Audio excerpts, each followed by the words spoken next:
I thought it was Thursday. I think so. That stayed the same as well, actually. I'll have to ask the time off for that. That's great. Are you gonna be able to go to the intergovernmental? I hope Diesel's gonna go through that line item by line item. This I know. Okay. The park thing. I'm sorry, let's not. Diesel will go through that line item by line I'm item. super excited. I Want him had to extra coffee this afternoon. I want him to read every slide. Yeah. I think he actually created more slides after we got questions from Councilmember Flinton. Read every slide slowly. We could just wake up and Well, technically. Okay, I have 6 o'clock. We will go ahead and get started. And welcome, everyone. Happy New Year. And first up, we have an update from the Chaffee County Building Department. Thank you for being here. I'm going to introduce Chad Chadwick here in just a second, but I wanted to give a little bit of context to it.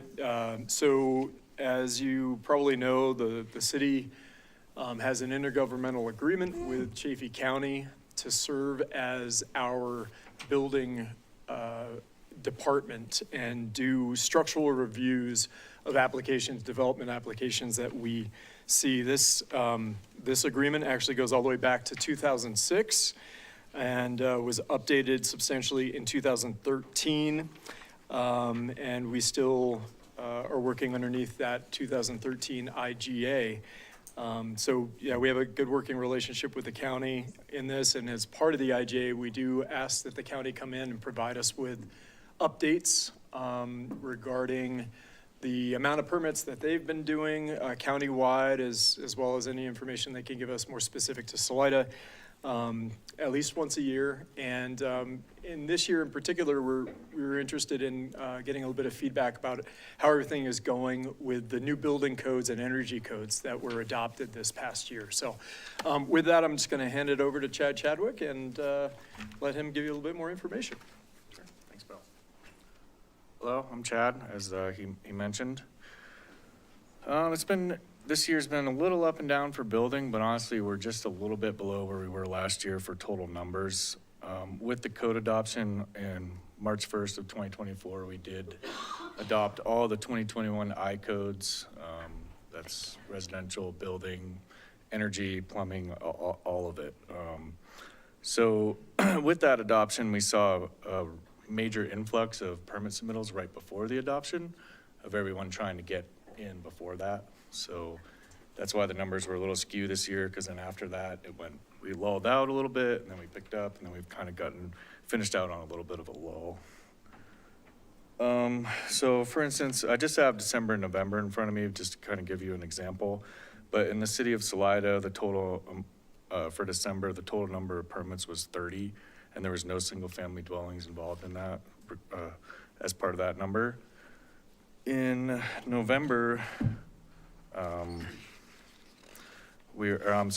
then to compare that, in 2023, the number was 74 for December. So in November of this year, we had 73 permits. 4 of those were single-family dwellings.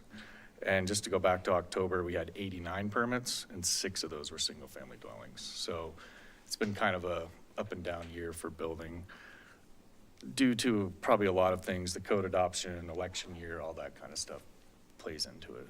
So the total number of permits that for year to date in December was in the city of Salida, 1,009 permits.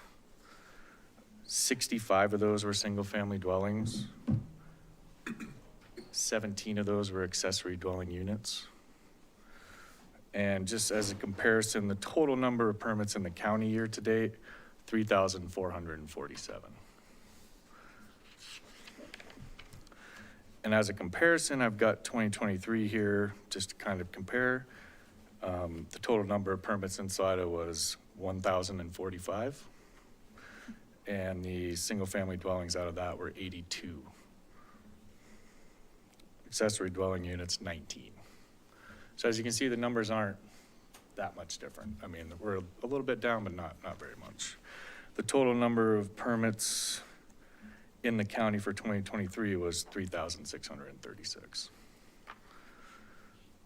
So those kind of give you the numbers where we're at. We're, pretty much on level, a little bit down due to the factors I mentioned. So with the code adoption, we also adopted the Colorado Electric and Solar Ready Code, which has been implemented in all new submittals since March 1st, anything that's come in, which requires charging stations for electrical vehicles, future solar installations, and also any appliance that's gas-fired has to have a future raceway and circuit dedicated for it to eventually be replaced with electric. And that's a Colorado state code that was adopted. I just thought I'd mention that. And then obviously the big one that I've gotten the most feedback about is the 2021 Energy Code. Prior to that adoption, we were on the 2006, at least portions of it. So it was a big jump to go to the 21. And there's been some, cost added to that, obviously, with larger insulation numbers. Continuous insulation on the exterior buildings has been the biggest complaint I've gotten about the price differential. So, and then we're also working, I know that the city has already wanted to adopt the electric preferred code, which is a code that kind of goes with the energy code on top of it to get just a little bit above. I'm still working with Poncha Springs and Buena Vista to hopefully bring that around countywide.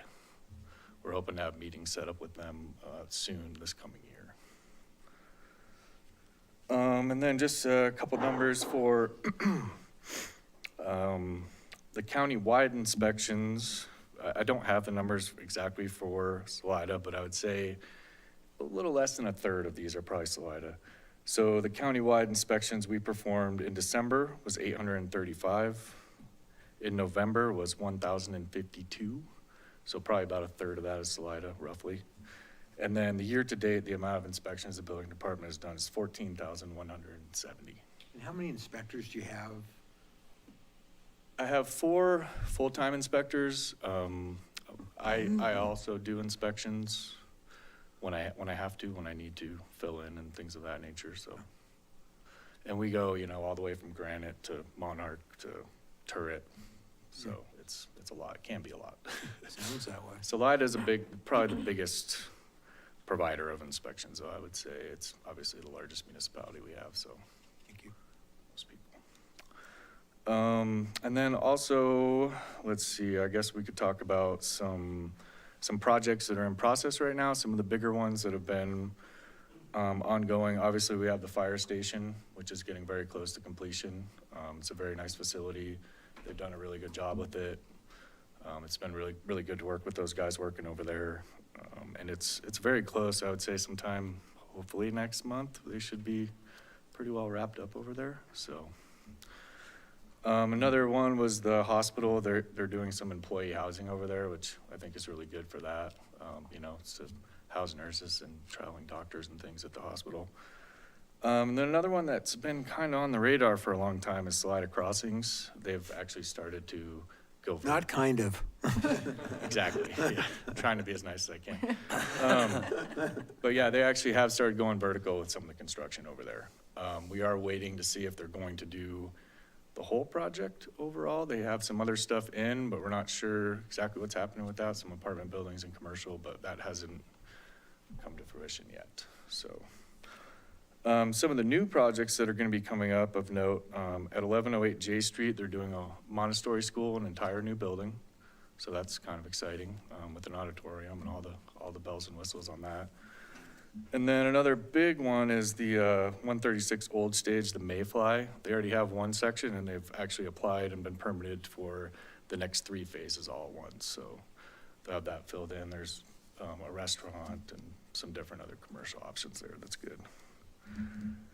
And then one other I thought I'd mention is just the Horizons Academy remodel where the DSI old office is. They're doing a pretty nice remodel there to go through and get some fire alarm system in there and some other good things that they need. So that's another school as well, so.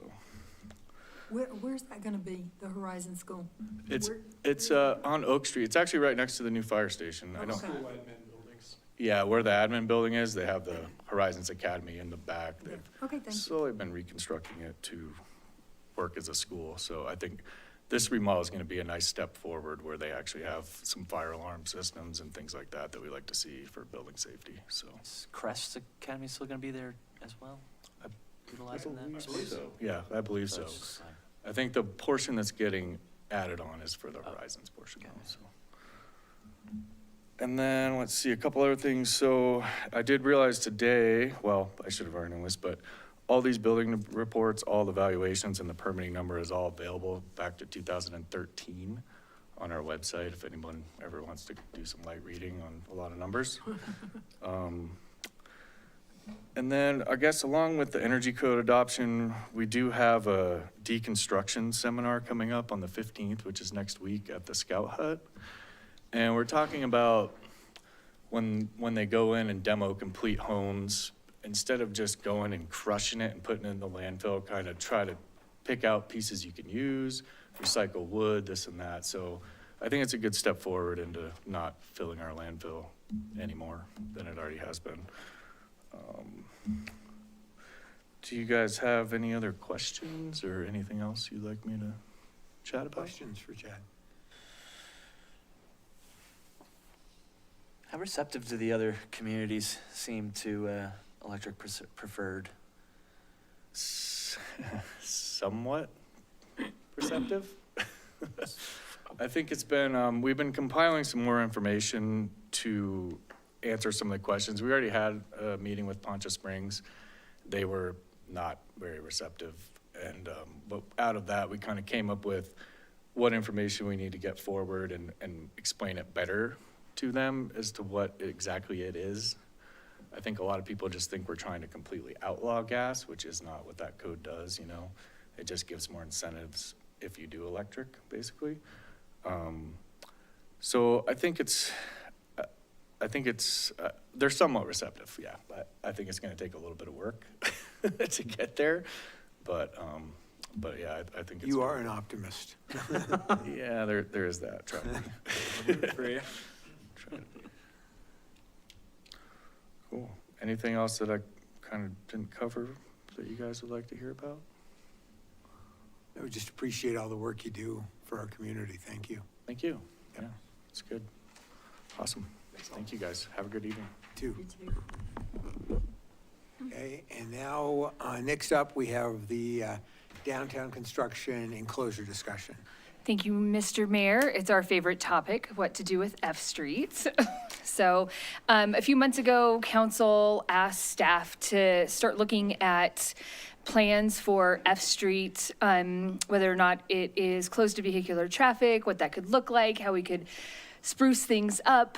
We put together, through the mayor, a working group focused on F Street that had F Street businesses, some adjacent businesses, some members of the veterans community, and other members of the community with an interest in how F Street really functions for them. So we had some really good meetings in 2024 and ended with a conversation in 2025 that at the end of 2024 to talk about 2025 that really ended with that group wanting us to put together a master plan for F Street and how it could look, maybe various phases throughout the years of closure, engaging the businesses, engaging residents. So we have that to talk about. As you all are aware, we also received funding from the Department of Local Affairs to complete an ADA and drainage improvement project downtown. And David's going to talk about that. But that also shifts the conversation a little bit on what does F Street look like for this coming summer because of the construction activity and the need to close different streets and the work that will take place there. So we have kind of two different items that we want to talk to you all about and get some direction from you this evening if we could. So the first is really 2025, make sure that we're setting kind of clear expectations, and there are a couple decision points that we'd like council to provide direction to staff. And then moving forward, 2025, more 2026, more 2027 as a longer term plan that this council would like staff to continue working on and really focus some of our efforts in that, if that sounds good. David, I think that, yeah. Well, with construction ahead, I guess I'd start with, we appreciate your patience while construction's underway, because it's always frustrating, especially where there's a lot of traffic. I'll just provide kind of a little bit of a recap. I know you saw this in your packet last month, and so this project did get approved, but it does kind of affect how things feel this summer, which isn't going to be the norm. So I think the thought is, you know, recognizing how do we make the most of activating F Street while construction's underway. So just to recap, the current scope up there identifies reconstruction of the 2nd and F, 3rd and F, and 2nd and G intersections. We have ADA ramps that need to be brought up to standards. There's bump outs shown at the intersections, which shorten the pedestrian crossing, improves pedestrian safety. Also kind of helps define where cars should and should not be parking. There's also landscaping planters, benches, bike parking, those sort of amenities incorporated into this, and this is all part of the DOLA funded work. Along with that, just with the road being rebuilt, there's aging water services that are going to be replaced, as well as those 3 blocks that are shown kind of a darker gray is where repaving is going to happen. There are quite a few water services that will be cut through them to begin with, and those 3 blocks also have fairly deteriorated asphalt. I guess in last, if you want to bounce down a slide, the other item in there, well, you can't really see it on this scale, but part of the grant was putting in the bollards to help with the closures and to allow for more flexibility with how the F Street closures might happen, whether it's temporary for a weekend or for a summer. You know, certainly, I think we all heard more and more how important it is for those to be traffic graded. So they're costly, but they're also a part of the grant, but they are traffic graded bollards. So those are a part of it as well. So I think just kind of, so council kind of understands the next steps when it comes to the construction.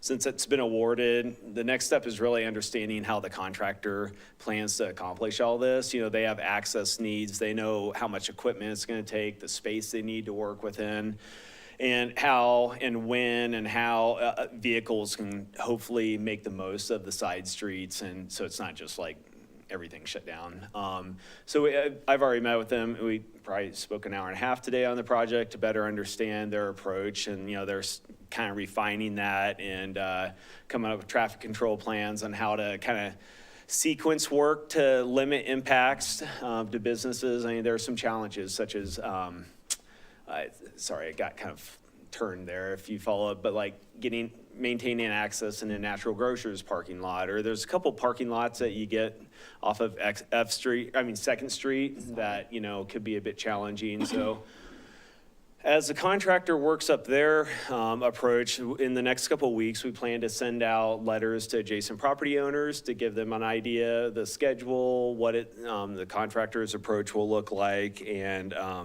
make sure they have appropriate contact information for questions they may have.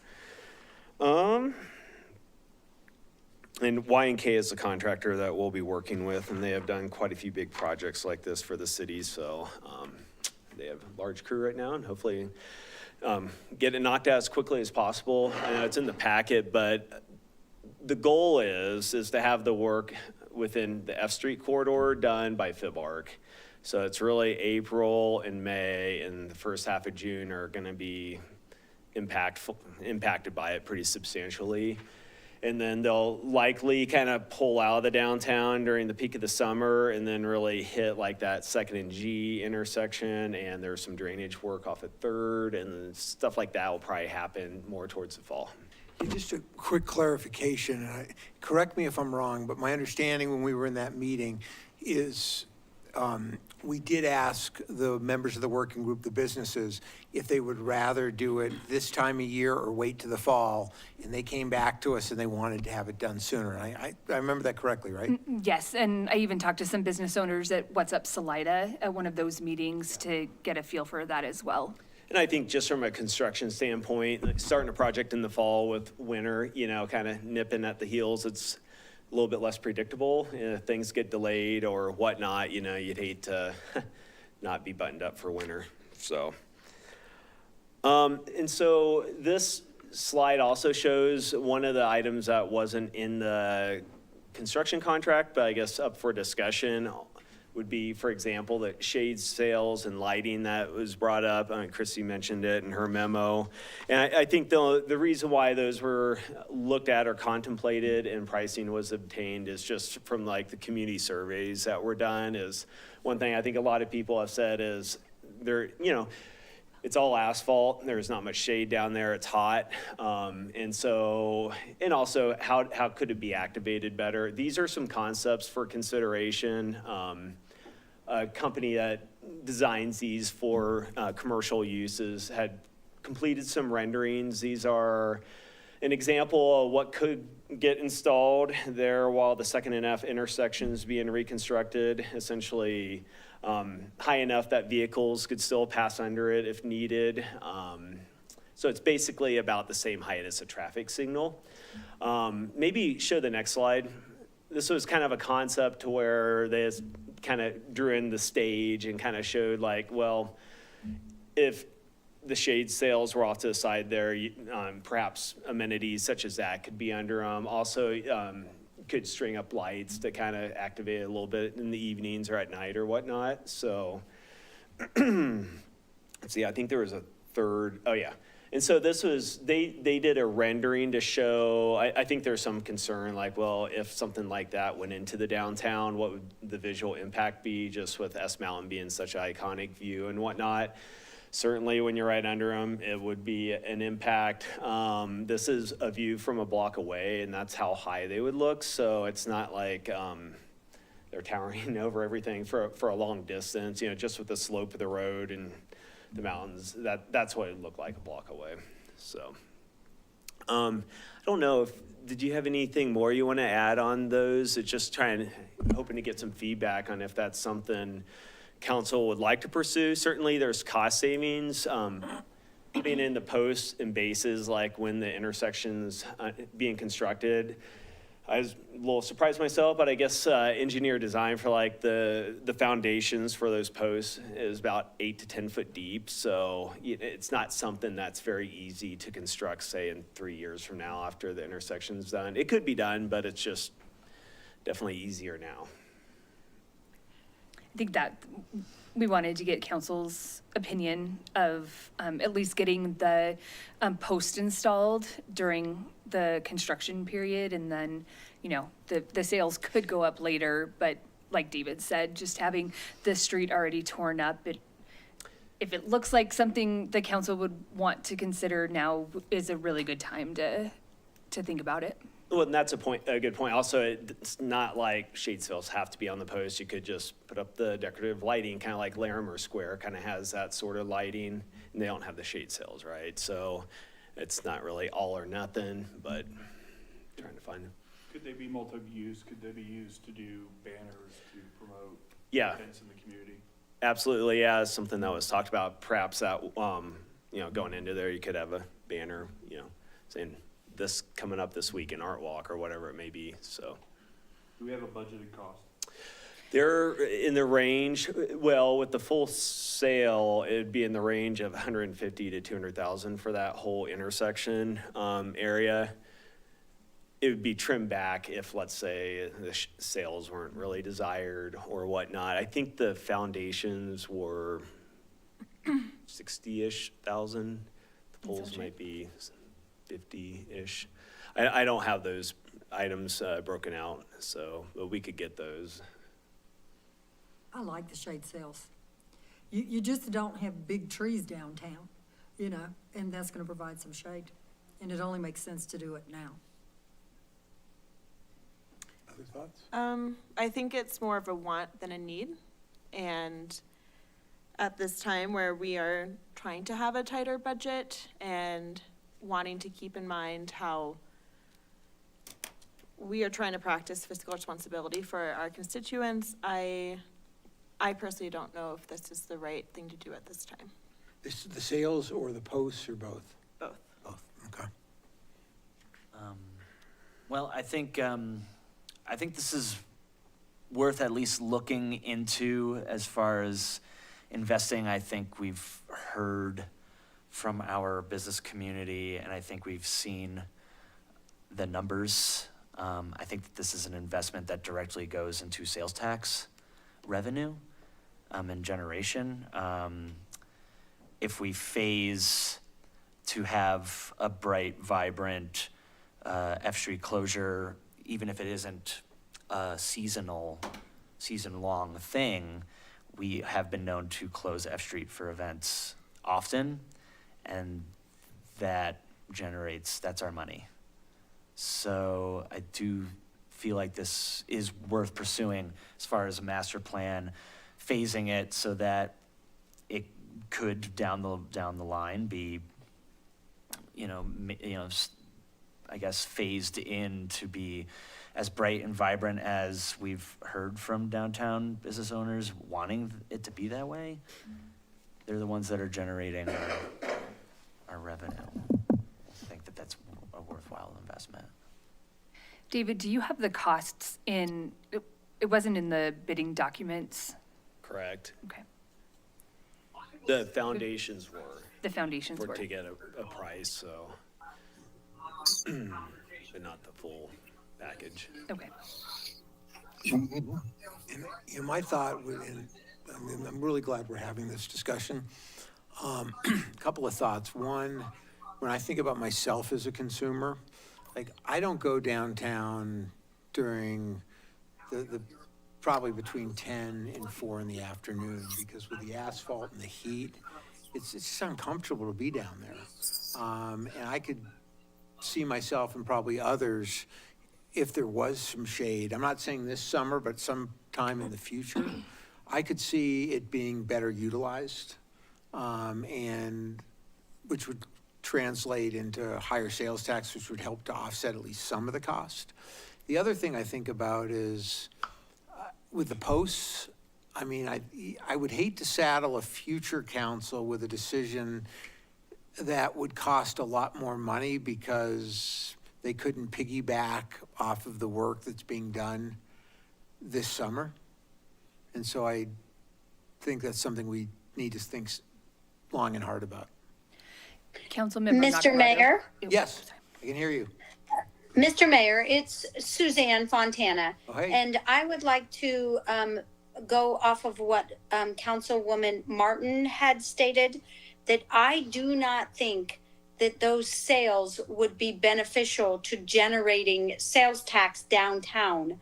I don't think that the cost of it will be regenerated to the cost of $100,000 to $200,000 in sales tax. I think that the businesses that I have spoken to downtown, with the way people shop and stand down there, they're not standing down there under the shade sales. I think the wind we have, the deferred maintenance of those, and the replacement of those sales with the wear and tear on them, the city has enough maintenance that we are not meeting now. To place more onto the city is not fiscally responsible at this time. So my vote would be to say no thank you to the shade sales at this time. In future councils, if there would be more money generated with our sales tax, if we had revenue for that at the time, but not now. What about the posts now with the construction? Where do you stand on that? Mr. Mayor, I also do not think that the shade sales are a draw to the community. I do not, at this time, I do not think we need the posts or the sales. Okay. I think that is a burden to our taxpayers. Okay, thank you. Councilmember Nacarado, I think. Mr. Mayor, can you hear me? Oh, yeah, go ahead. Yeah, I'm kind of in half with Suzanne there. I do agree that, putting in the post now would be a good idea since we're already in there doing the work.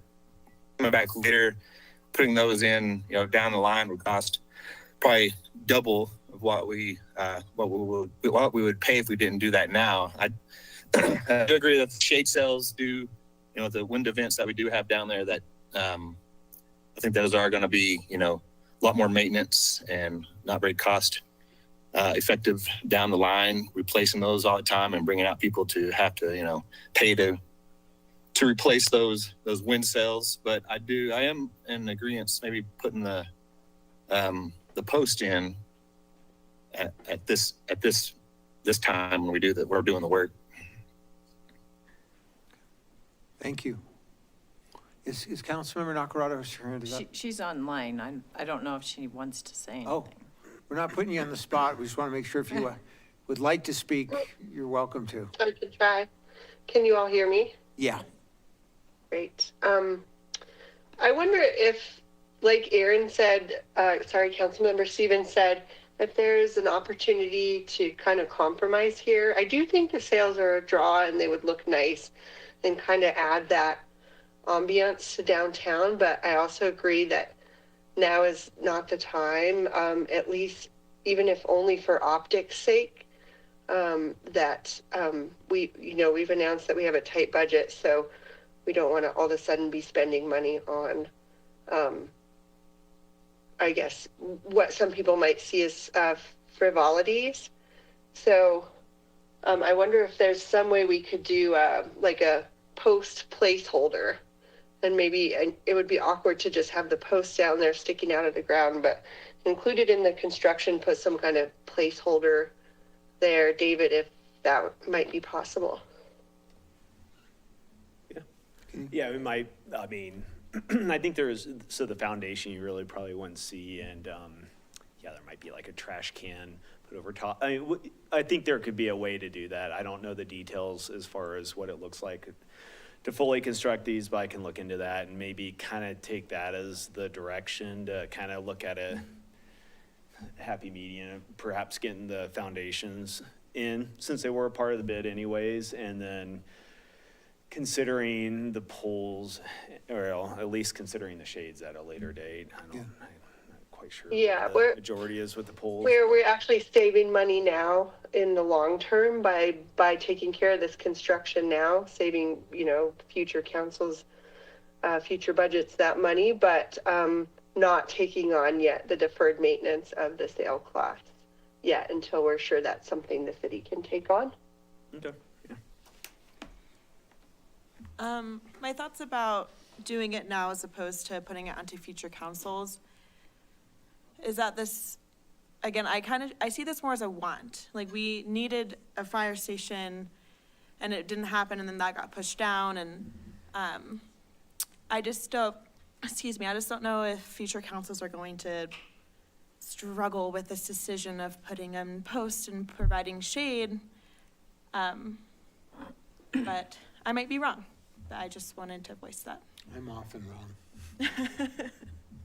How many business owners were involved in the multitude of discussions we've had around this? Did we have like a count? Maybe a rough estimate?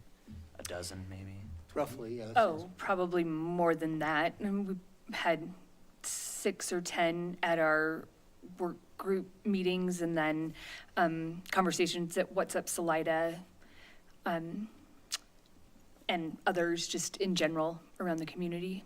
And that's how they all kind of were a part of how we got to here. This isn't like a unilateral thing.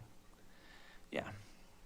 And seeing as how future councils are likely going to either be saddled with having sales tax as their only means of revenue, or they take the leap to do the dreaded property tax route, I think this will be discussed. This has been discussed. It will continue to be, and it's something that I hear in Ward 2 often, considering those are the business owners that look to me to represent their best interests.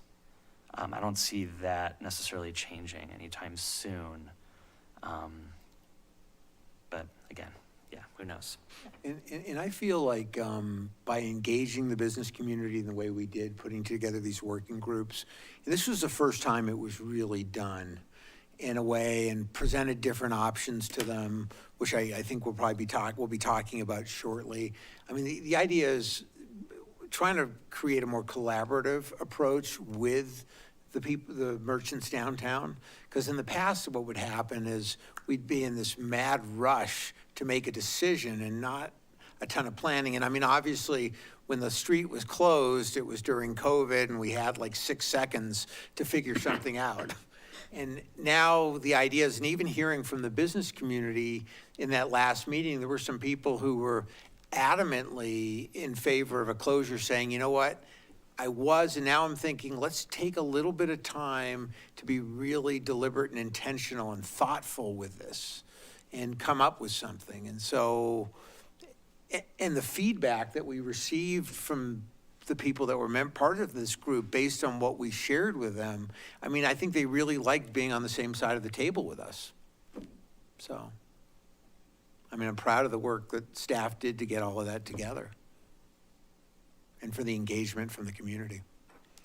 One other thing I could do is talk to the company that puts in the shade sails and the posts and all that and ask them what the additional cost would be if just everything was deferred to a later date. I mean, usually it costs more, but I could at least ask them to be like, you know, is it 10%, 5%, 50%? I really don't know, but we could certainly ask that question to know whether or not it really makes sense to do half of it or not, I guess, at this time. It's just gonna mention that. I think that's all I had on item one. I think on that one, let's see.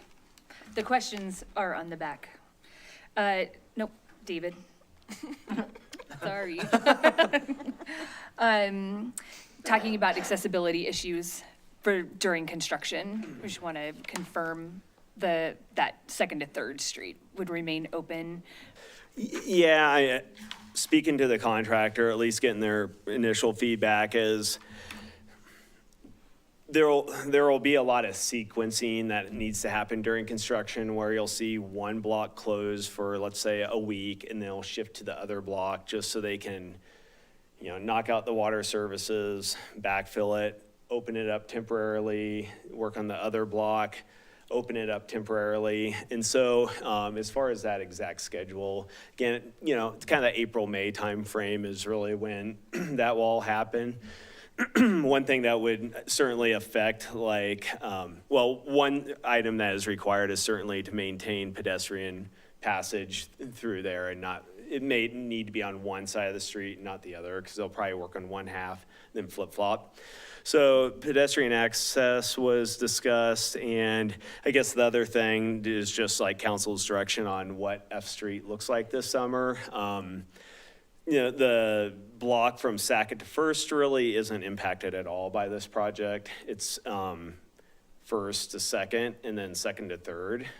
Quite frankly, I think the contractor would find it easier to have 1st to 2nd closed to traffic just while they're doing the work, just because there's going to be a period of time where 2nd Street just can't have the through traffic anyways.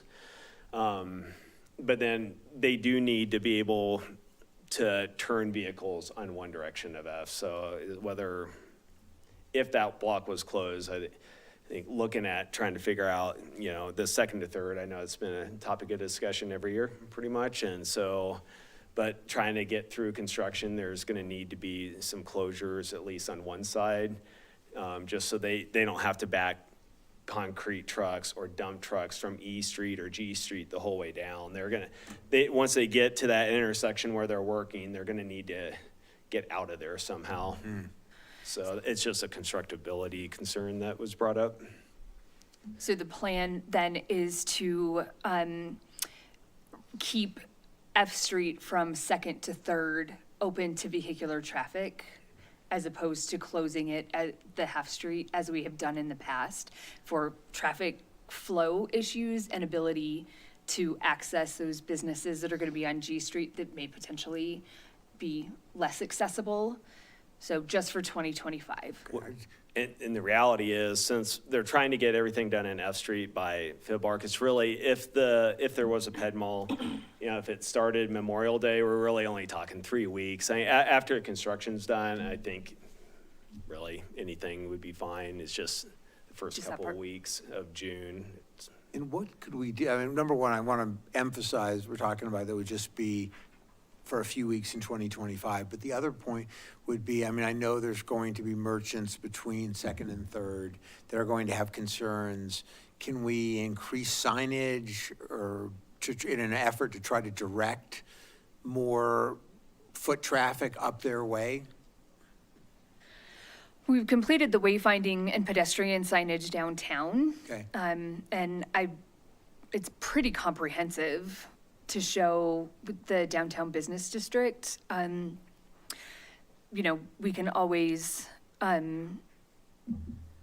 talk to businesses about, potential improvements to that or temporary signs that go out. But with all of the construction that's gonna be happening down there, I'm not quite, I just need to, you know, we'll need to see what kind of, signage we could put down there So that what doesn't get feedback we lost. Yeah. receive, and I think we just have to really be on message around this is a very temporary situation. Right, Yeah. right, yeah. It'll all change then, Yeah. the next year. Maybe even like some flexibility with how the program looks like expanding into the parking area or something.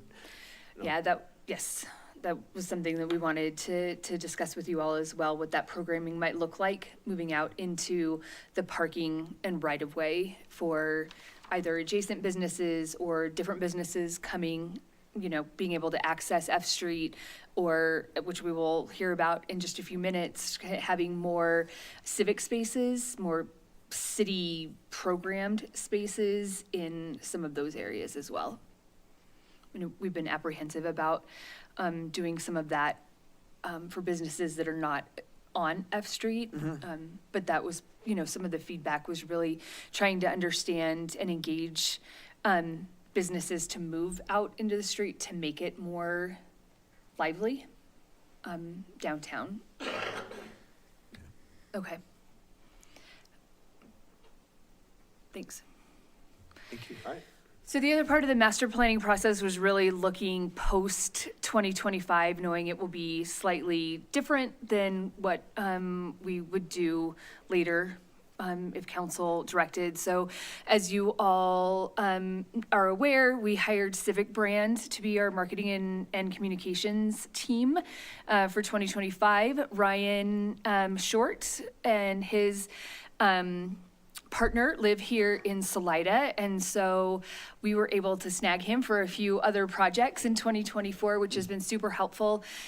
So Ryan has met with David and I. He came to an F Street working group meeting to present this to that group as well, to get their thoughts on it. So what you're gonna see is some concepts and ideas that have come out of those discussions to get your thoughts kind of on what staff should be looking at moving forward over the next couple of years. And we felt it was helpful to bring this to the working group first, so that as we're sitting up here trying to figure out, okay, next steps, we have feedback from the community. So that was the reason we staged it the way we did. Sorry. Yeah, no, for sure. Yeah, and just to reiterate what Christy was just saying, there's a lot of nuance and detail and things that for sure you'll want to dive into in the future. I think at this point, so I'm going to show you a ton, but I think the bigger question isn't, you know, feedback on really specific details and nuance of concepts and what could or couldn't be, and more just, is this stuff that you want staff to continue to pursue looking at? Push the down button. For some reason, I think it's, There you go. yeah, and not intuitive. Yeah. So what I'm going to walk through is just really a phased approach. So we look at taking all these ideas and spreading it over 3 years that emphasizes flexibility, community engagement. You're going to see is a really huge part of this, and iterative design. How can we test more things instead of just going and doing it and putting it out there? Are there ways that we can kind of test things in simpler ways before we commit to it? And I think, you know, to the conversation earlier, it is a real challenge because a lot of individual things will all feel like wants. I think the biggest question is, like, collectively, do they add up to meet a need, which is for downtown to be vibrant, drive sales tax for the city? And so I think some of these do these. And so the things that we've done so far over the last couple months, there was multiple designs, concept iterations with staff. We did the F Street Committee workshop with them, got some really good input and feedback, updated some of those designs based on what we heard. We worked with SEH, which is your on-call engineering firm, just to identify what are turning radiuses, because you'll see some of the concepts get into like what size vehicles could still make some of these turns. You'll see some areas where we're trying to maximize parking and make it easier to park. What if we did some angled parking in certain spots instead of the parallel? And so we work with the engineering firm to make sure that we're not just guessing, could a car make this turn, but it's based on their formulas. And then again, we phase this out over 3 years. This laundry list of just constraints and challenges are just things that we kind of tasked our design team with, of like, keep all these things in mind, and then how would you solve for these? So, one is the businesses between Second and Third sometimes feel left out of the closure. That mid-block alley there next to Natural Grocers, that needs to be accessible. Trucks need to be able to come in and out of that. So that's kind of a challenge of how do you close that block but still allow that. As David talked about, that third one there is F Street will need to remain open between Second and Third, at least during that construction that you guys were just talking about. How can we better direct people towards the parking lots that you do have? Can we improve the safety of crossing First and F? Because you have this big closure, but you still have cars cutting through the middle of it. So how can you make that feel safer? If the Second and Third businesses feel left out, well, sometimes so do the First Street businesses. They could feel left out of the closure, right? So what could you do about that? First Street, of course, I know you guys have had conversations about the devolution of First, and First is largely used as a pass-through. And I think when you speak to that need of it being a vibrant place that drives sales tax, downtown needs to be a destination, not a thing to cut through. And then the last two there, or the second to last one, is accommodate for large vehicle turn radiuses. Even when it's not a delivery truck, there's a lot of people with pulling boats on a trailer, and we don't want to design something that someone's going to drive into and then have to back out of, or we've caused a problem for them to navigate. And then how can we both maximize both parking and pedestrian space, and so that's a lot of things to try to design around. And so there is no perfect solution that perfectly meets all of those. And so we'll just kind of quickly walk through everything here. So year one, this summer, I'll just read kind of the bold points there, is F Street summer closure from Second to Sackett. So again, not Second to Third, Second to Sackett. We do think it'd be worth exploring pedestrian parklets, and all of these will have some renderings on the following slides. Pedestrian parklets on First, that is an asterisk pending the devolution, to activate that First street a little bit. It's not a closed pedestrian area, but creating some more pedestrian space, traffic calming for things that are going across First. The chalking and testing of future concepts. You'll see there's some bigger concepts that I'm going to walk through in a second that I think before we just look at them on a screen and on Google Maps, let's get out there and chalk them out, show what it would look like, walk through it with council, walk through it with business owners. And so we have some ideas about some like walk shops and things like that would be valuable, that are down there in the engagement. So this is just some photos from other projects where we've done that concept. This was on the MIT campus where it's kind of a multi-phase thing with them. They're renovating a bunch of public spaces on campus. And so the first phase was talking to students. What do you want to see here? What do you want to do? The next phase that we're doing this spring is we're going to do some kind of lower budget activations and test those things. And so what we would want to do with some of the future concepts that I'm going to show here in a second is, are there little pilot projects and things that we could test of like on a half a block, and do a walk shop with residents, business owners, council. And so you're actually standing there feeling it, because it's one thing to stand there and feel a truck driving by and say, would I feel comfortable here? Would I feel safe here? Than when you're looking at it on a map. So the 2025 closure, again, it would be that F Street closure from Second to Sackett, added pedestrian amenities, the bollards, street lights, potential shade sails, if you guys chose to do that. Added interest and activation of First. And so what that's showing is that's just kind of pointing out a couple of those. The way First Street and the curb is, you could kind of do some parklets that are flush with the sidewalk. So it's not like a step up, it's flush and just kind of adds extra pedestrian space. Like you can see in those two reference images, those are kind of two very different levels of budget and permanence. One's kind of just some temporary planners and one's more more seating there, but testing that and seeing, does that slow down traffic? Does that get more people walking to the First Street businesses, and test some of these things? And those are the pedestrian parklets? Is that what that was? The parklets? Yep, yeah. Okay. Yeah, and so, I mean, obviously, you know, if devolution happened, you certainly could decide to extend the patio program to First and like let a restaurant have dining. But what we were thinking is, you know, maybe it's just pedestrian space. It's not necessarily, you know, a patio for a restaurant as much as just additional pedestrian space on First. So year 2, 2026, of course, refining the concepts. What did we learn when we do those walk shops? Expand the closure to second, third, because now construction is over. Prototype and test super block concepts, which is a funny name, but I'll show you what we mean by that in just a second. But that's some of the stuff that we would want to test and do some of, you know, expand those walk shops to test these super block concepts, because those start to get into a little bit more involved things that I think, if done right, could be a really exciting thing that kind of puts Salida on the map as one of the like first communities in the US that's kind of doing some of those approaches. And so I'll just kind of jump into what that is. So real quick, this is the concept that we came up with. So this is that alley between second and third. So you see basically that alley where that one blue car is coming out, that would be exiting the alley to where you can kind of turn out of that and then closing that. So it's just one way. It's just like exit only from that alley. So those delivery trucks could still go through there. They could exit out.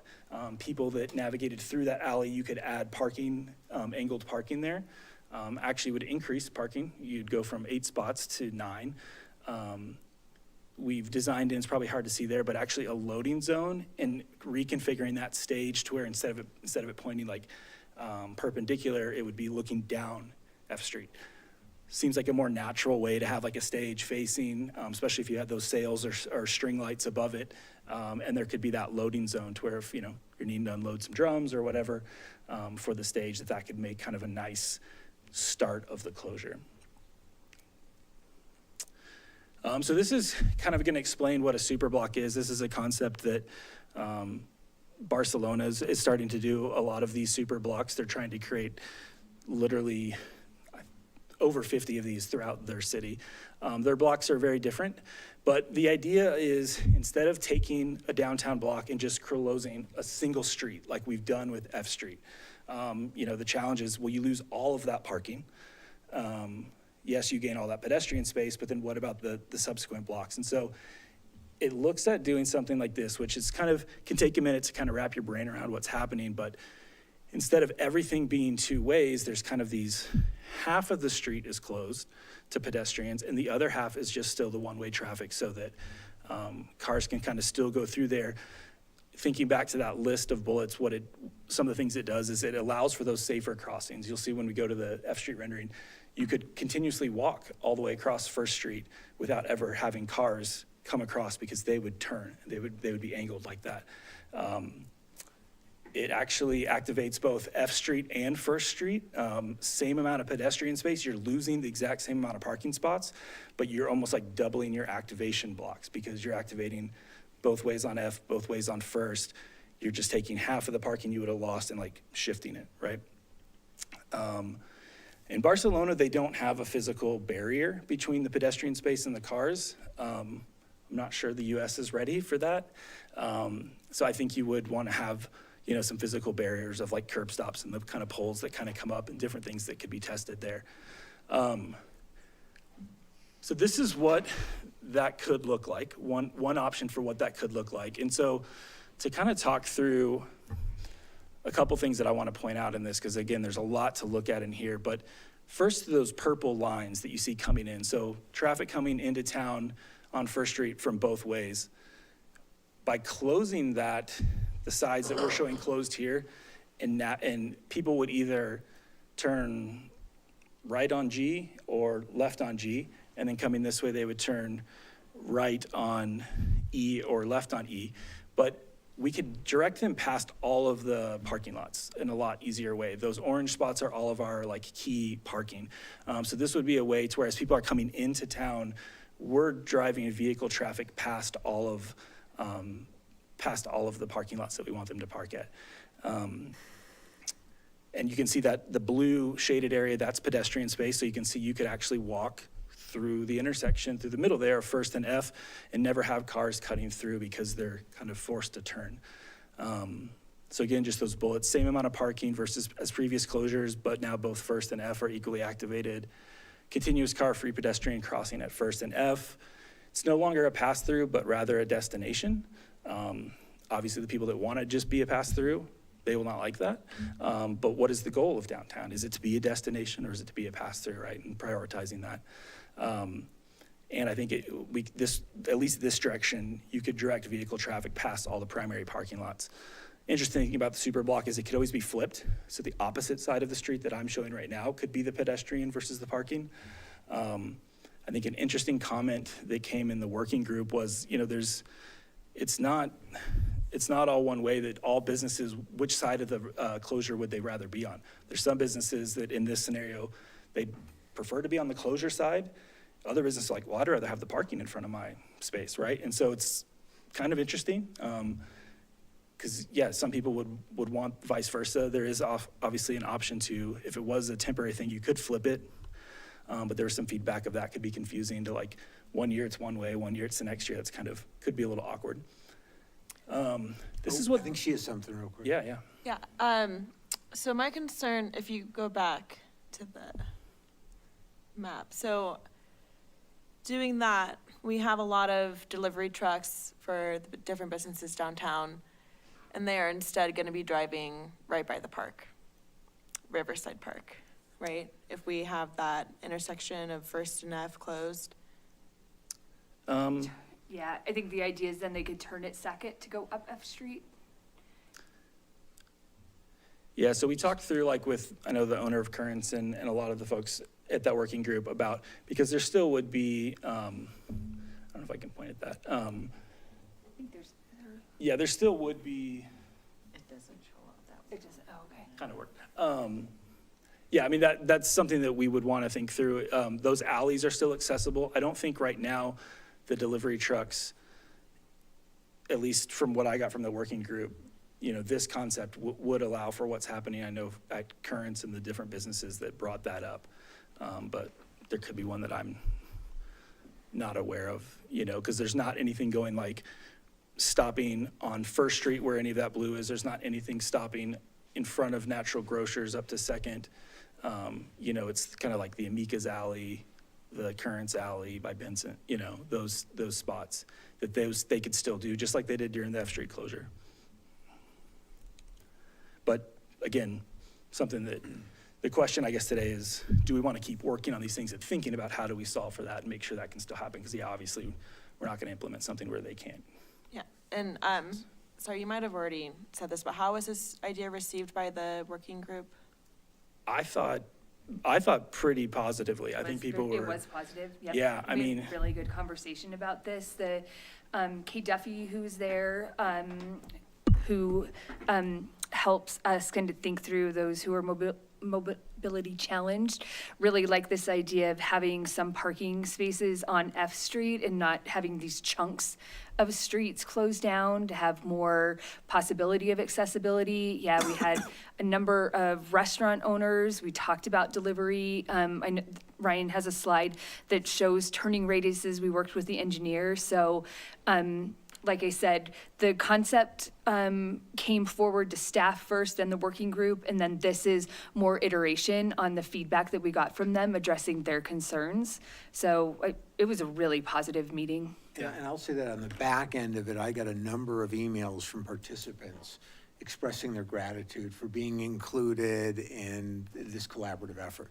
Yeah, and I mean, a lot of these things are things that I think in the years before you go do this, chalk those out and do a walk shop and go stand there and see, because I have some questions even on some of the future concepts where we do angled parking, where that center pedestrian area where you walk through first, well, how big is that? Do you feel like you're on a tightrope walking through there, or do you feel like you have space to comfortably walk? And those are things that until you're standing there, you can't really make that decision. And so, that's a very easy, low cost thing of let's chalk it out, go stand out there, walk through it with business owners, talk about what works, what doesn't. Well, yeah, the other thing too is when we would come into council chambers to make a decision on F Street for the following year, typically it happened in the first quarter, and there was a lot of pressure to make a decision because of the timing involved. And with this, I mean, we're talking about things 26, 27, and we definitely heard some of that from the working group around just, let's take some time to be really thoughtful about what comes next, so. Mr. Mayor? Yes. Hi, it's Suzanne. I am just wondering how this super block concept goes with what we already have planned for this year. Nothing we have planned that David Lady has just presented this year that will be done hopefully before FIBARC. That will all be completed, correct? The super block concept is for later. Correct. Is that correct? Yes. Correct. And it's, and my assumption with the phasing is that super blocked items would be first tested and then implemented in a temporary basis. And, you know, it's certainly possible that the community could be like, hey, we love this, and this is just how downtown should be year round, right? Like, that is certainly a possibility, but I don't think, I'm not making that suggestion right now by any means, but that's the whole point, is to like test those things, iterate those things, and then, and see. And the bollards that are gonna be installed work with this concept, you know?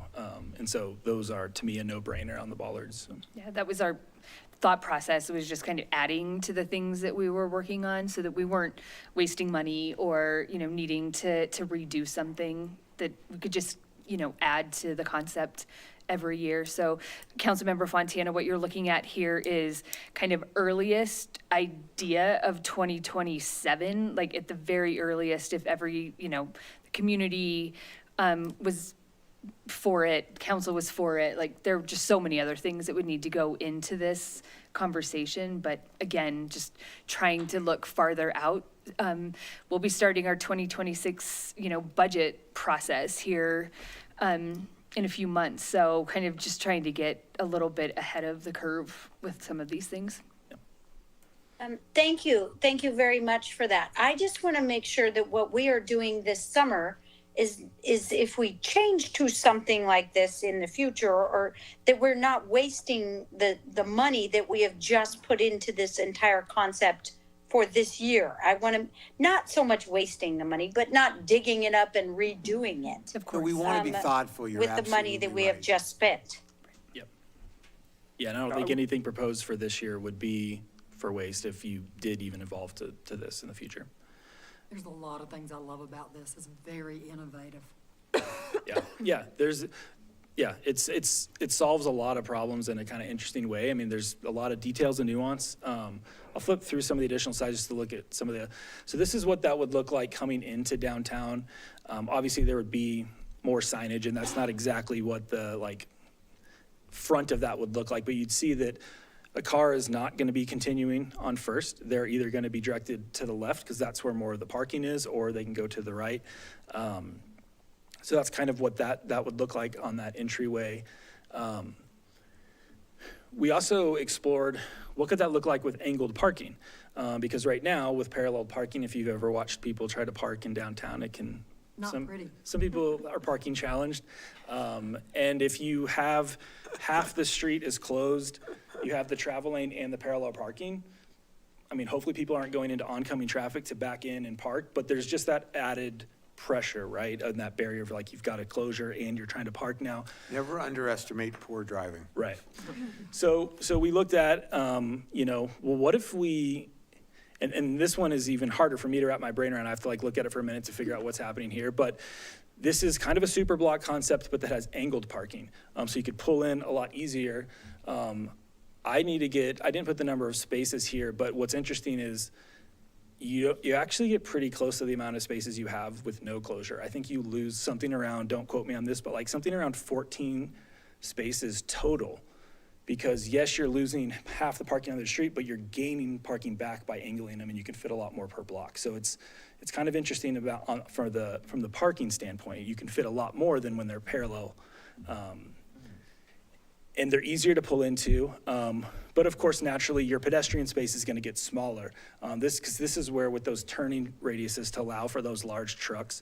And I think this is kind of just a zoomed in view. You can see that pedestrian area gets a lot skinnier there in the middle. You still have that walkway. I think what's interesting here is there's like a kind of, well, you can see, I mean, there's the normal sidewalk in front of where the cars are parked parallel, which continues into like a wider activation on another block.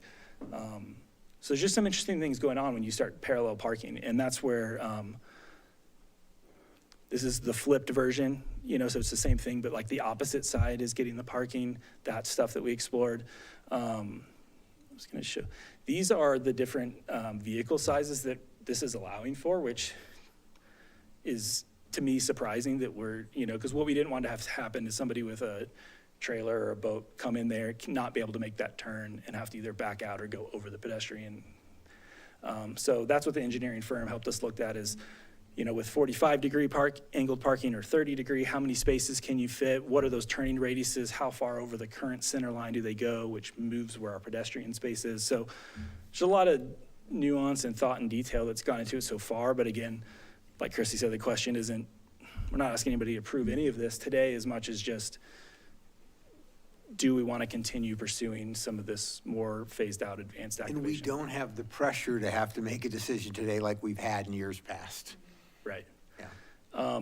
This is just that year 3. So this would be, if this year we did kind of the normal closure we talked about, we test some things with Walk Shop. 2026, you're actually doing some more pilot super block things, and like maybe it's not the whole thing, but it's like one section, one block, half block of angled parking just to see how people respond to it. I think year 3 would be where you're starting to, where you would, the earliest you would establish like a cohesive super block with clear boundaries, finalize policies for like vehicle access, loading zones, things like that. But I think what I would just encourage with all of this is any built environment stuff, and we work on projects across the country, and I've seen cities where they're doing a complete street permanent reconstruction that's millions and millions of dollars, and they've never walked the street. They've just done it from looking at maps and like getting out there and standing there and just, what does it feel like to have a truck drive by you while you're talking? Doing those really iterative things, and not just with council, but with residents and business owners, and having engagement boards that say like, hey, this is what we're thinking about doing. What is your feedback? What do you like? What do you not like about it? I think would be really valuable. So the timeline you're proposing seems to be out of alignment with what Administrator Dune just told us. We were told that none of this would be done until 27. Yeah, that was, so year 3. Your timeline starts in 25. 26? Year 1 is this year, 2025. Okay. Is year 1. So that's just second to F closure, or second to Sackett closure. Year 2, 2026. Well, it also included the testing on First. Yeah, there are some things that I'd want. Can't really test until we do devolution on First. Yeah, that had the asterisk of like, you have to have devolution. So the timing of that has been Okay. reported that could be, I don't know what the timing on that, but I've heard it can be anywhere from. Obviously, this question isn't to you, but I don't remember any budgeted funds for 25 to take on this concept. I'm sorry, I didn't hear that. I don't remember any Budget for- budgeted funds to take on this concept for 25. There aren't any dollars associated with workshops. I mean, we're already under contract with Civic Brand, so if we were to engage them with any of this engagement, we already have a contract with them to do work like this under our marketing and communications contract. So that's the only, other than staff time, which you already get us, there isn't a dollar amount attached to this. Yeah, so some things like, those photos of the First Street parklets, you could test a very low budget, like, let's just close one parking spot and put some plants and chairs there and then just talk to people and engage and see like that. And that could fall under like just our normal engagement budget, but you're not closing the street. But yes, it would require devolution happening to be able to test that. But this one here, 2027, where was that? 2027 would be the first year that you're physically, the earliest you'd physically be implementing this stuff, but I would like in 2026 to test some of that and do the walk shops of super block concepts. And this year, I would like to do some engagement within our current just marketing and engagement budget, engaging what do residents and people think about the current closure, showing just even renderings and concepts on a board while people are walking past it. What would you like to see here? Yes or no, do you like this? One thing I wanted to mention is we have one of the members of the working committee with us, Ron Salerno, who's sitting in the back, who I believe you made every single one of those meetings, and thank you for doing that. And I think it would be helpful, if it's okay, maybe if, Ron, if you're open to coming up and sharing a little bit about your experience and any thoughts you have around this, not to put you too much on the spot, but if you'd like to, you're more than welcome to. Thanks.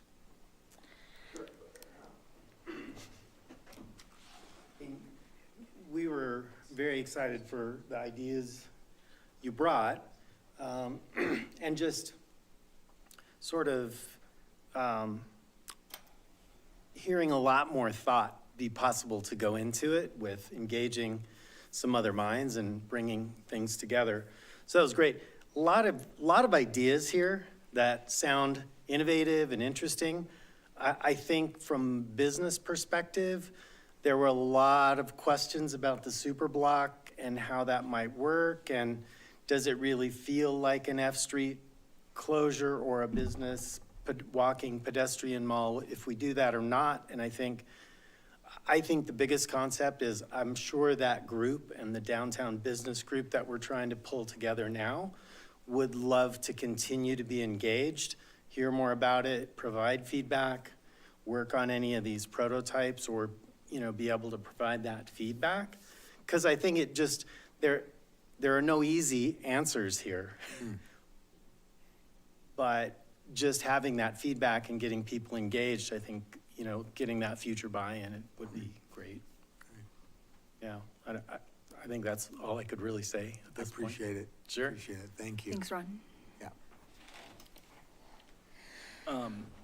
I think that was it. The last were just some inspiration photos of things for, again, just additional, just things that other communities are doing of how can you make this more lively, more active? Because, the goal is that, and this is just some information boards to where if in 2026 you were wanting to do engagement with like, hey, what do you want to see here? Showing concepts of what super blocks could look like. I think that would be a really valuable way to just start to have the conversation, because the last thing you want to do is just, everything's totally different. And, even when you make it better, the fact that it changed, people don't like, right? Like, I just don't like that I can't drive straight through anymore, right? Even if it is better and creates more sales tax and more vibrancy. So I think the idea is let's get heads slowly nodding yes along the way, as opposed to these, like, any big reveal with anything we're doing. So. And Ryan, you suggest doing the, like the chalk out of the super block. You think that would be better next summer to do that? I think so, just kind of to your point, like, there's not budget to we could do pieces of that within but I think, I'd love to do it this summer for sure. But to chalk that out, move cars, really get a good test of how does it impact traffic and we are proposing that in 2026, but if there's a way to make it happen in 2025, I would do it tomorrow if we could, so. Yeah. Pre-project, right? Yeah. And Ryan, if you did the angled parking, would the sidewalk structures that restaurants have built, would they fit in there? Would they be able to just turn those? I don't think it would change anything. You probably wouldn't have a car parking straight up against it. Obviously you would just have the next closest parallel spot to where a current parklet is, like a patio parklet is. So it would probably just stay where it is and position the way it is. Yeah, it's just the cars that are parallel would all just kind of get moved out, angled. I can't see that the public wouldn't immediately embrace angled parking. Yeah, but I do see the downside of it, it makes for a smaller pedestrian. It does make for smaller, and, the Salida streets aren't as wide as a lot of other downtown Colorado streets. So would be even easier to do in other communities. But that's where I think it's like standing there and feeling how large this pedestrian space, because I think it was a great comment of like, does it really feel like a closure? Like, you know, because you still want this to feel like a pedestrian space, not just one-way streets, right? And so I think that's kind of a thing that everyone has to go physically stand out there, activate it in a very temporary way and see, is this better or not? I just want to thank you. I want to thank all the members of the business community and others that got involved on the committee, and also staff. I mean, for all the time they put in. I mean, staff has been hearing for the last several years from council and from the community about this seems really like knee-jerk and we're not putting enough time into it. So really taking ownership and bringing this back to us. And I know it's a departure a little bit because we're talking about things we're going out 2-3 years, but that's what we were hearing from the community. I mean, I'm excited about, I'm not sure where this is going to end up taking us, but during that process, I'm really excited that we're going to have partners in the business community who are going to feel heard and feel empowered. And I mean, the reality is all of us sitting up here or working for the city, we don't have the same insight that our business community has because they truly live and die by what they eat and catch, so. Yeah, and I think that some of that testing, you know, may very well completely shoot down that concept, but that would be a good thing, that you learned it in the testing phase versus we've just implemented this for the summer, so. Right, yeah. I guess I just wanted to say with my experience with the working group, if this wasn't immediately shot down already, that's like a huge sign. Because I didn't really think that there was gonna be like ever a consensus or even like couldn't conceive of what that compromise would even look like. So that's like the first time in this entire discussion since we knee-jerk reaction to this because of a result of COVID, that I think we can see a path forward. And the other thing that I hear is businesses that are not on F Street, right, that want to feel included. I saw in this a way of directing that traffic, that pedestrian traffic, that vehicular traffic, so that there is this inclusion on the outskirts of that as well. I feel good about that, because you know, it definitely becomes like an emotional thing when you own a business and feel left out or even feel like it's drawing business away. For sure. So that felt pretty good too. So I'm excited about just knowing that there was a solution out there or something out there and couldn't conceive of it, and to actually be able to see it is great. It feels pretty good. So, thanks. Yeah. Thank you, appreciate all your Thanks, work everyone. on this. Thank you, Ryan. And next up, we're going to have Diesel read verbatim War and Peace to us. Well, specification manuals are not known for their Chapter Brevity? yeah. Pretty straightforward here. This is something that we've never had. This is really two different things. It's a park development manual and then followed by a construction specifications manual. We have it for streets and street construction. We have it for a lot of the different construction facets in our community and our development. It's how we make sure that we have the same fire hydrants in every development that installs one. It's so that we don't have different parts and pieces like we currently do. It's a mystery. When a sprinkler head is not working and we dig it up, what brand, what era, and what country is it from? And so what we're trying to do is develop some kind of a standard. The development manual is a little bit more narrative kind of description of what we're looking for in the community for parks, so that if I were a developer, a new developer, for instance, we've typically I've worked with the same developers for probably the first 4 years that I was here, and the past year and a half, we've had a couple new faces come on, and they just truly are unfamiliar, and we realized that it would be really beneficial for landowners and developers if they had just kind of this this narrative to say, in the city of Salida, we look to have these kinds of parks. If you plan on developing land, please know you're gonna have to dedicate parks, or you're gonna have to pay in fee in lieu. And it's really, city is going to request one or the other. You don't get to decide, oh, I wanna pay the fee in lieu on this one. That's not what we're doing. Here's a map.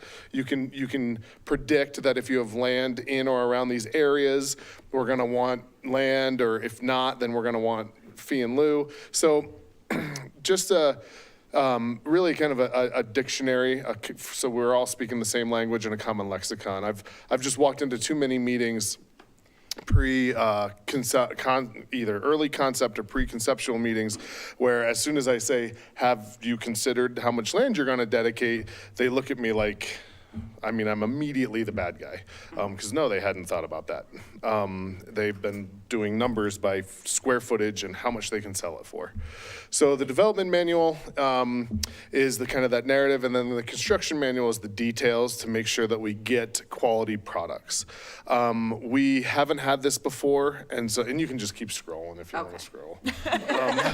Go slow enough so you can read it though, right? Do you No, you're I'm gonna not read reading it out loud? No, there are some questions that Councilwoman Fontana had that I have in a PowerPoint that we can get to at the end of this, but the construction standards, that is a best practice everywhere, and we're just trying to get to that place. And what the concept is that the development manual is adopted, and it references the construction manual, which is again changed time to time, and the construction manual kind of lives on the website so that anybody can go and access the construction manual. If I'm hired by a developer hires a contractor to develop a park who then subs out the irrigation to some other company, everyone can say, go to the construction manual, it's on the website, and you can see what brand of PVC, well, that's a bad example, what brand of irrigation controller do they want, and to what level.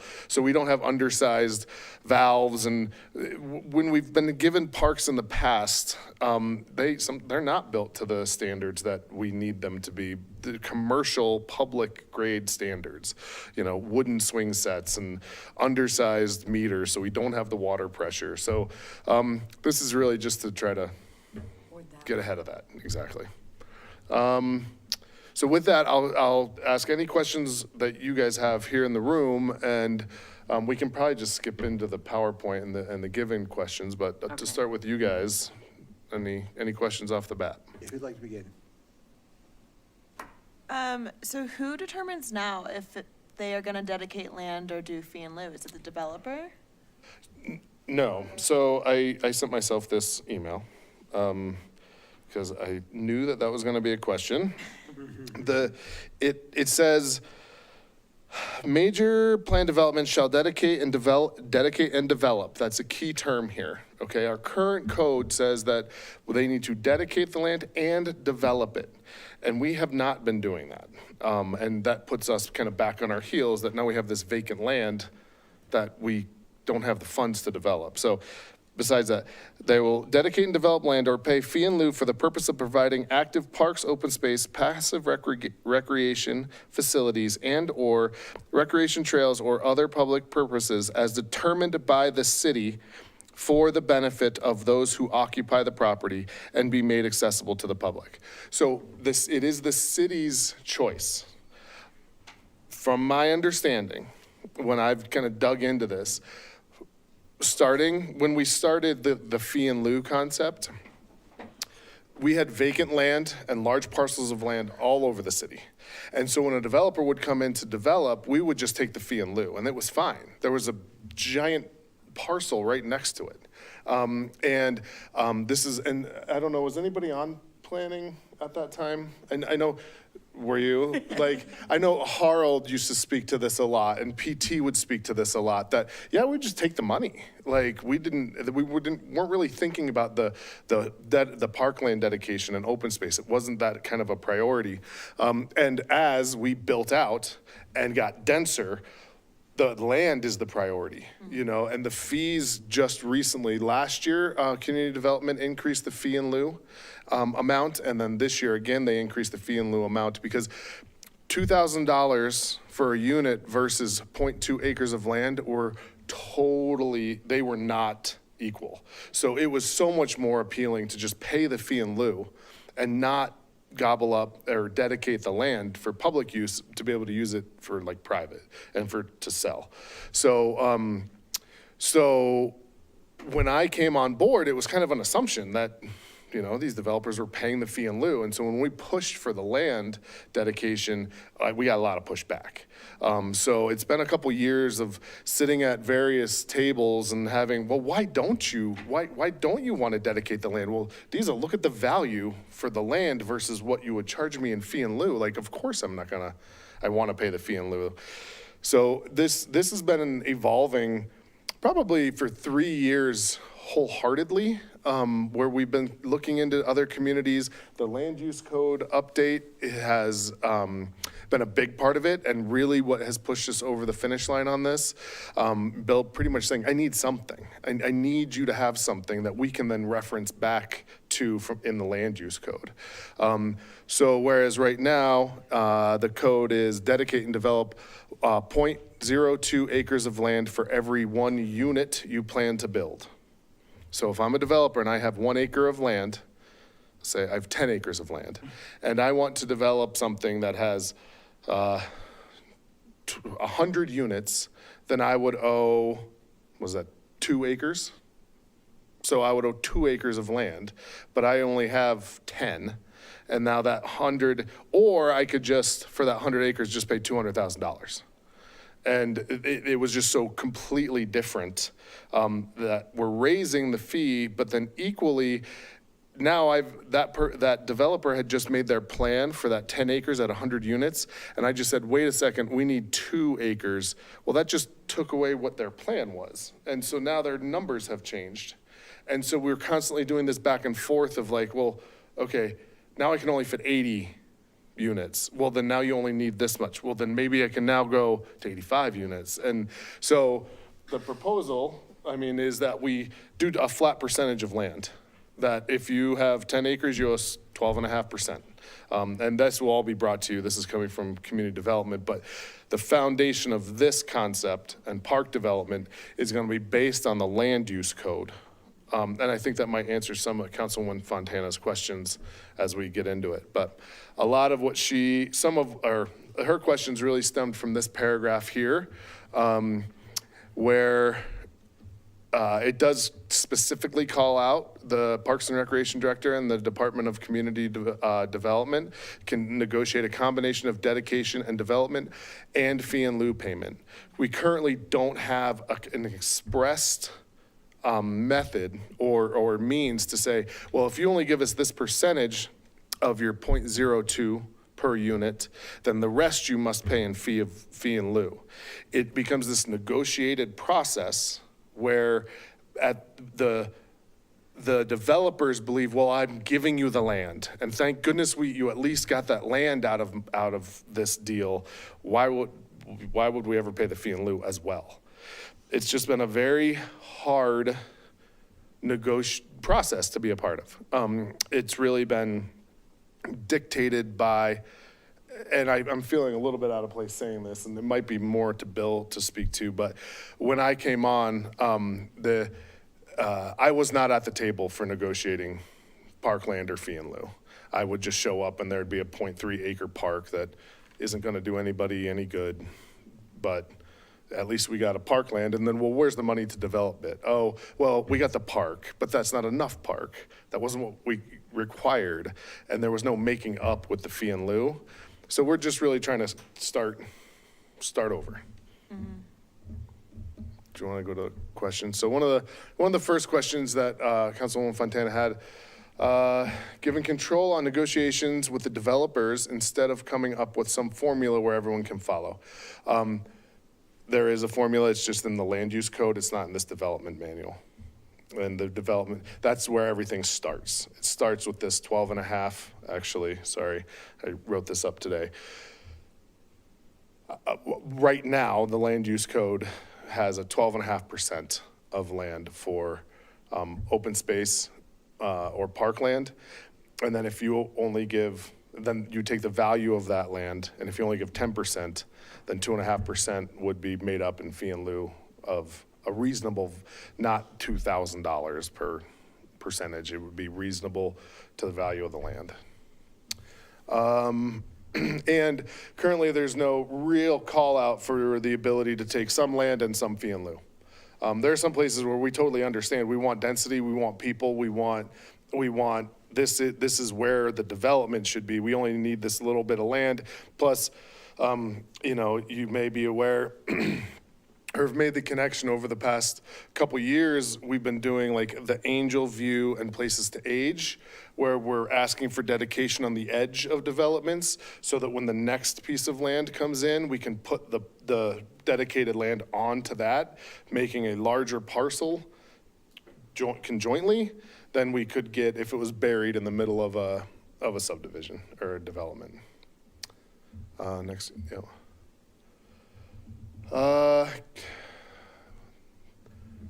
clear guidelines somewhere for all developments for the parks in a development. How is this handled in Salida currently? How will this change if implemented? Like I said, kind of loosely enforced. Our priorities seem to have changed over the years. I think I've explained this earlier, so we can go to the next one.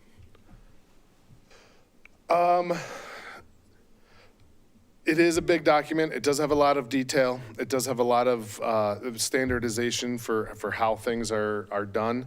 And this is not for city staff. This is to be handed to contractors to make sure that we get the product that we want to maintain and operate. And so unless I'm misreading this question, I don't think that, I think it may have been some confusion there. And then one more. Don't look at the spelling on this. This whole thing is that it? Yeah, Yeah, we're that's already it. silently judging now. I'm like firing, judge out loud I was sometimes. firing it away at like 4 o'clock this afternoon. Like, okay, I can finish this. You're busy, that's why we're not talking. Isn't it Simeon? I know. That's the one I was looking at. I was like, Samal. Like, Councilwoman Fontana, has that answered your questions?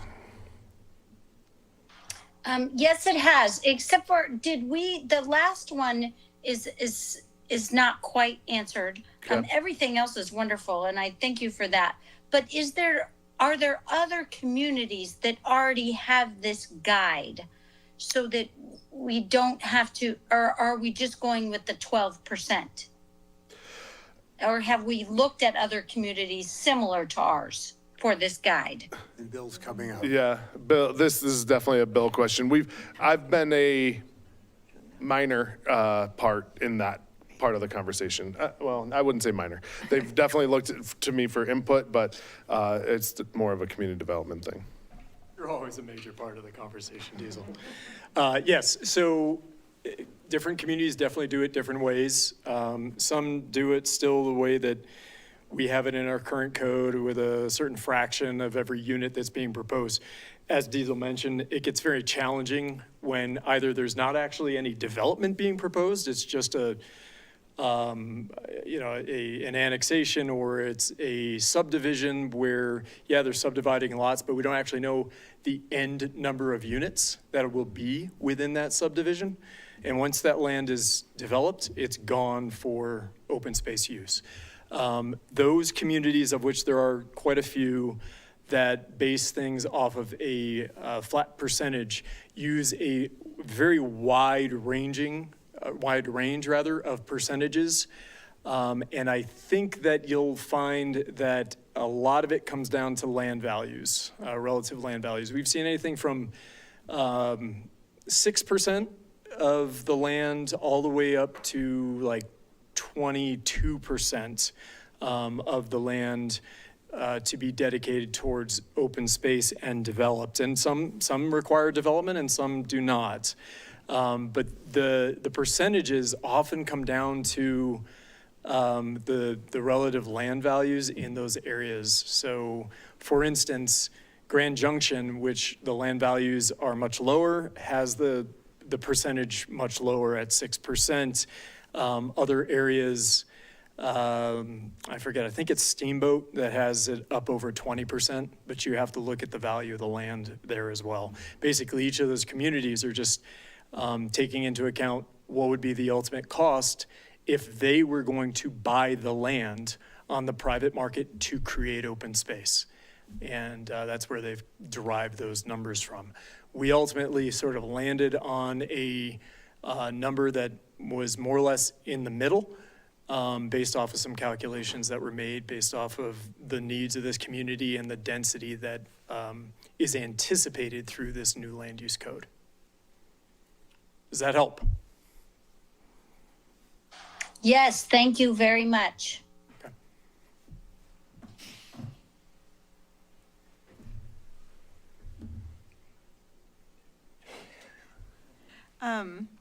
So the part about negotiating reduced requirements of land or fee amount is not permitted under the land use code.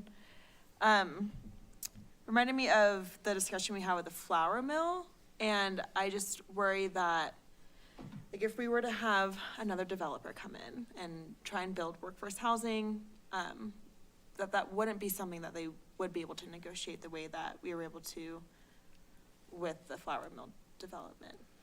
And that is certainly something that we can look into. That's a pretty blanket statement, because the land use or the plan development and pre-annexation process, if I understand correctly, start with, this is a negotiated process. And so I understand that could be in conflict with that. And I'm not sure that I vetted it off of Bill and the new land use code when that part of this manual was written. Do you have any comment on that? Yeah, I mean, just the simple fact that plan developments, annexations, they're negotiated processes. So this council has the ability to make adjustments as necessary to virtually any piece of the code that's not statutory. So this would be something that you could certainly say, in this case, normally it would be a dedication of land, but because you're providing affordable housing, for instance, you only have to provide half of that as dedication, or you can provide all of it as fee in lieu, or whatever the decision would be made. And this takes that part of the negotiation off of myself or Bill or anyone in our seats. We cannot do that. They have to come to you. And so I don't want to be responsible for saying, oh, we'll take away the requirement for you because of one thing or another, or you're my friend, or you know my sister, or you're doing affordable housing, or whatever it could be. I just don't even want to. Yeah. Nope, not an option.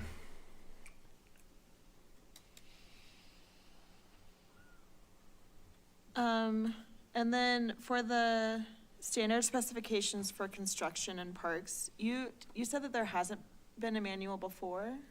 Not for parks. Okay. 'Cause I There was is- gonna there ask is if a there's ma- any drastic changes in it, but Right? yes, There- very there- drastic change. Yeah, Very drastic. it went from none to that. Standards. And that came specifically, that was a request from our on-call design, concept, design and, what was their term? The Valerian. We had an on-call team for the past 3 years that we would use, planning and design, that we would consult with. They were a landscape architectural firm out of, that does a lot of work on the Front Range. And to be honest, they just really helped us grow up a lot. They would say, well, where's your construction manual? We don't have one. Well, how much would it cost to get one? Like, and them being like, we have like 7 of them for all these different cities that we work with. Like, what do you want? Well, we need a little of this and a little of that. And much of that construction manual we got when we got the design for the park in Confluent Park, which we call Cleora Park, before they started Cleora Park downstream. So we don't know what we're going to call it, but that came with that package. Here's the concept design, here's all the irrigation, and here are the construction standards. So you just hand this to whatever contractor is going to build the park. Very similar to the way roads are done, and most other construction in public spaces. Well, as I was reading this document, as in so many other documents, I'm like, I see what's happened in the past. Right. Because we're trying to make that stop. Right. We have parks a lot. I mean, I do, and this is just the way it is now. We have parks in the community, in town, that we cannot get enough water to, that aren't, they weren't built correctly. And so we are constantly working with the neighborhood and trying to make it better for them as best we can. And then the burden starts falling on all of the taxpayers to try to fix these parks that in most cases recently are buried in the middle of subdivisions that people don't even know are public parks. So Ever see Diesel walking around town with 2 giant pails of water, you'll know why. I water lots of stuff. We water lots of stuff. I love it. I think it's a great step forward. Appreciate all the Create time and standards, thought, yeah. yes. Thank you. Thank you. From anyone See you online, tomorrow. Doesn't look like it. Thank you. Yep. Okay, and I believe, Christy, did we answer all the questions that you had for F Street closure? I think so. Because I was kind of confused about the number 3, like regarding activation of parking spots. I didn't really know what that question meant, so I don't know how to answer it. think those are But was it parklets, right? answered? There are parklets. In the past, there has been some disagreement on whether or not the right-of-way, the parking spots in front of businesses could be rented by other businesses that were not on F Street. Okay. So we could look at a permit process that allows for, first, those businesses to decide to utilize that space or use it for city civic spaces or others. What one business owner told me is, I don't want somebody renting the space out in front of my business. Right. I could see that coming up. Yeah, it could be like a competitive business in front of it. And Well, even if it's not, it's blocking the view of the window that I've created to showcase my products. It's the conundrum of activating downtown with more activity for people and balancing those businesses who are there year-round. So, It's an interesting concept. It'll be fascinating if it works somewhere. we can look at looking at creating more public spaces in those right-of-ways and activating them. yeah. Okay. I just businesses want to make sure might- you had what you Yep, needed. we're That's good. all. We're good, thank you. Some businesses might like that. Right, They're doing something and they want food out front, you know? right. I mean, it could work, it could not work.